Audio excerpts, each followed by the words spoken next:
Bible क्या है? Bible परमेश्वर का जीवित वचन है। आज हम लोग देखेंगे 5वें दिन परमेश्वर ने क्या बनाया जीवित वचन के द्वारा। उत्पत्ति उसका 1 अध्याय 20 पद से 23 पद तक हम लोग देखेंगे। फिर परमेश्वर ने कहा, जल जीवित प्राणियों से बहुत ही भर जाए और पक्षी पृथ्वी के ऊपर आकाश के अंतर में उड़े। इसलिए परमेश्वर ने जाति जाति के बड़े बड़े जल जंतुओं की और उन सब जीवित प्राणियों की भी सृष्टि की जो चलते फिरते हैं, जिनसे जल बहुत ही भर गया, और एक एक जाति के उड़ने वाले पक्षियों की भी सृष्टि की।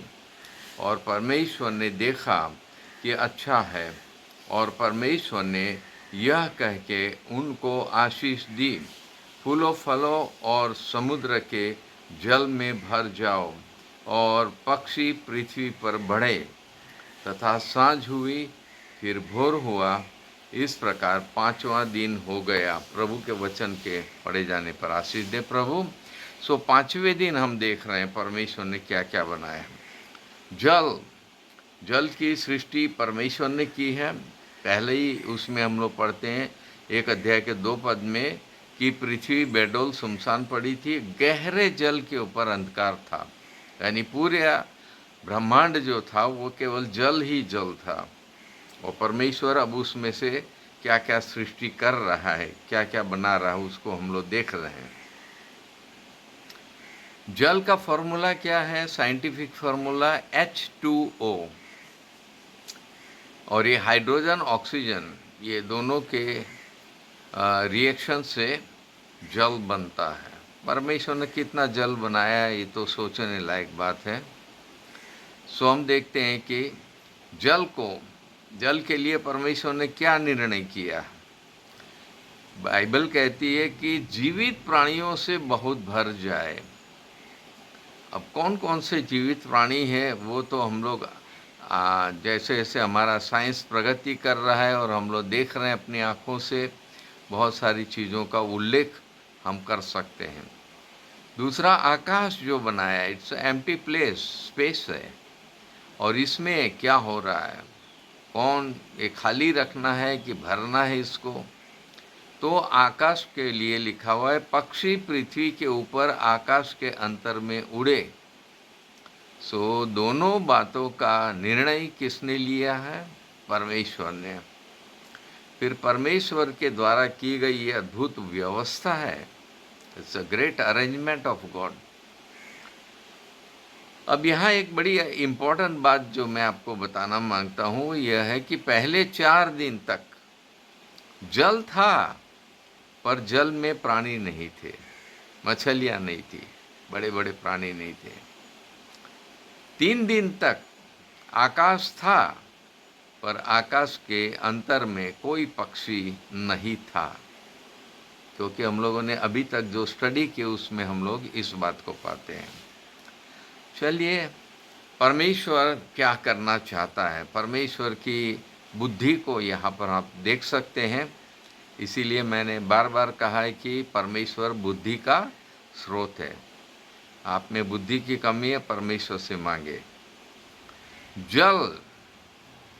जल के प्राणियों की अद्भुत रचना परमेश्वर ने की है। वे सब जल में रहते हैं, पर उनका दम नहीं घुटता है। दूसरी बात हम देखते हैं, उनको कोई सफोकेशन नहीं होता है। दिन रात वो जल में पड़े रहते हैं। जल उनका घर है। ये किसने निर्धारित किया? परमेश्वर, गॉड ने निर्धारित किया है। हम देखते हैं कि परमेश्वर ने जाति जाति के बड़े जल जंतुओं को बनाया, ऐसा बाइबल में लिखा है, और उसकी रचना की है। और जल बहुत इन प्राणियों से भर गया। You see the word of God, परमेश्वर के वचन में कितनी बड़ी सामर्थ्य है, कितनी बड़ी ताकत है कि अलग अलग प्रकार की प्रजातियों का जल जंतुओं को परमेश्वर ने बनाया है, अनगिनत है। मैं अलग अलग जगहों में गया, अलग अलग बड़े बड़े मैंने ह्यूज एक्वेरियम देखे मैंने, और वहाँ पर मैंने देखा कि वाह, क्या गजब गजब की मछलियाँ, क्या गजब गजब के सारे समुद्री प्राणी परमेश्वर ने बनाया। अभी तो हम लोग खोज रहे हैं डेप्थ में अभी क्या क्या है। चलिए, तो जिनसे जल बहुत भर गया, सारे जल जंतुओं के आकार, उनके रंग रूप, उनके उनकी जीविका कैसे चलेगी, वो तमाम तरीका परमेश्वर ने अपनाया है। और उन लोग को परमेश्वर ने इसी तरह बनाया ताकि वो जल में जो कुछ है उसके द्वारा वो लोग जीवित रहे। विज्ञान तो अभी खाली खोज कर रहा है उसकी। सो परमेश्वर का धन्यवाद। किसने इनको जल के अंदर तैरना सिखाया? किसका माइंड है इसके पीछे? किसकी बुद्धि है? किसका पराक्रम है? परमेश्वर। दूसरी बात हम लोग देखते हैं कि परमेश्वर ने उनके अंदर जीवन दिया है। अगर जीवन नहीं दिया होता तो मैं सोचता हूँ कि वे कभी तैर नहीं सकते थे, रह नहीं सकते थे। जीवन है उनमें, लेकिन ये किस प्रकार का जीवन उनको है दिया गया है, ये भी बहुत ही सोचने की और अद्भुत बात है। फिर हम देखते हैं कि परमेश्वर ने जीवन तो दिया, लेकिन तमाम प्रकार की मछलियाँ, मानव जाति, मनुष्य सब खाते हैं उसका। सो परमेश्वर ने बड़ी अद्भुत रीति से उनकी मानव जाति की भोजन की भी व्यवस्था की है इन जल जंतुओं के द्वारा। Praise God.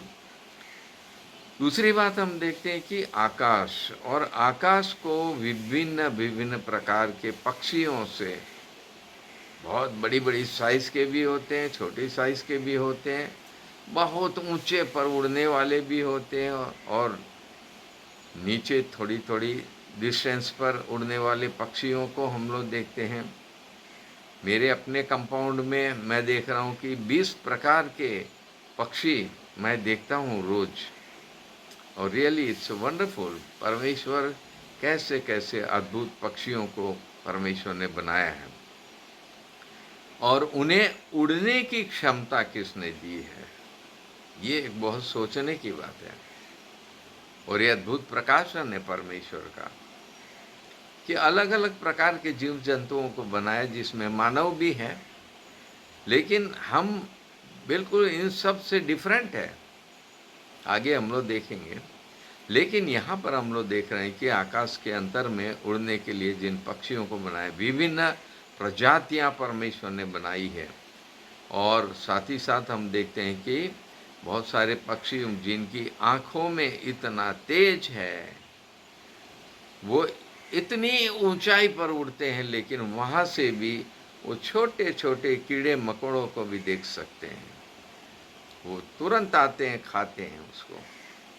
ऐसे भी पक्षी है जो बड़े बड़े जानवरों को अपने पंजों में उठा के ऊपर उड़ते हैं, फिर और उनको ऊपर से फिर नीचे गिराते हैं, फिर उनका मांस वो लोग खाते हैं जब वो मर गए तो। ट्रिमेंडस परमेश्वर की कला, परमेश्वर की समझ, परमेश्वर का ज्ञान यहाँ पर हम लोग देखते हैं। चलिए, बहुत ऊपर तो उड़ते हैं कुछ पक्षी, लेकिन मैक्सिमम जो है वो थोड़ी थोड़ी ऊंचाई तक ही उड़ते हैं। लेकिन ये उड़ने के लिए उनको पंख परमेश्वर ने दिए हैं। सो परमेश्वर ने एक यूनिक रीति से उनकी रचना की है। एक बात और भी हम देख सकते हैं कि ऊंचाई पर उड़ते तो है, लेकिन उतनी ऊंचाई पर नहीं उड़ते हैं कि वो लोग चंद्रमा में चले जाए या दूसरे ग्रहों में चले जाए। That ability God has not given them. परमेश्वर ने उनको नहीं दी है एक क्षमता।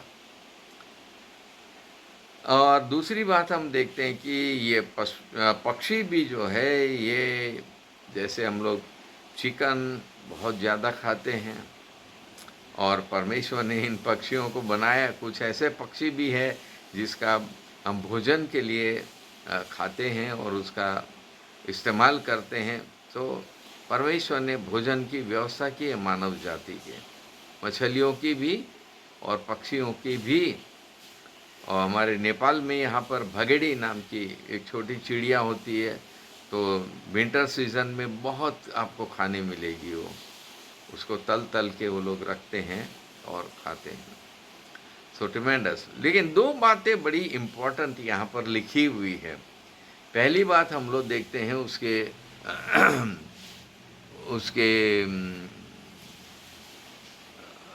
21 पद के एंड में, और परमेश्वर ने देखा कि अच्छा है।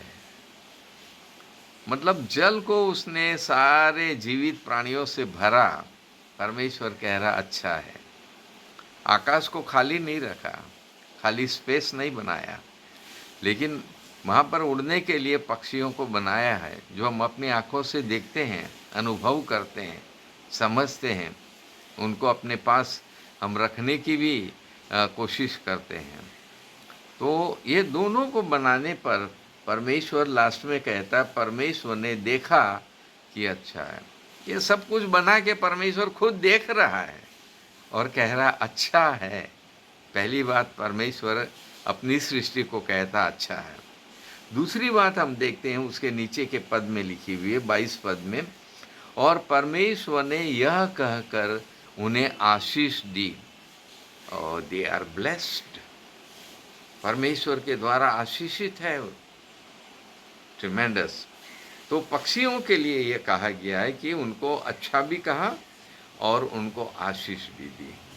और परमेश्वर ने क्यों उनको आशीष दी? क्योंकि उनके अंदर जीवन है, और बिना जीवन के वो आशीष का कारण नहीं हो सकते हैं। पहले जो 4 दिनों में परमेश्वर ने जो कुछ भी बनाया, उनको परमेश्वर ने आशीष नहीं दी है, केवल इतना कहा है अच्छा है। तो परमेश्वर का मैं बहुत बहुत धन्यवाद करता हूँ। यह सुंदर विचार प्रभु ने हमारे लिए दिया।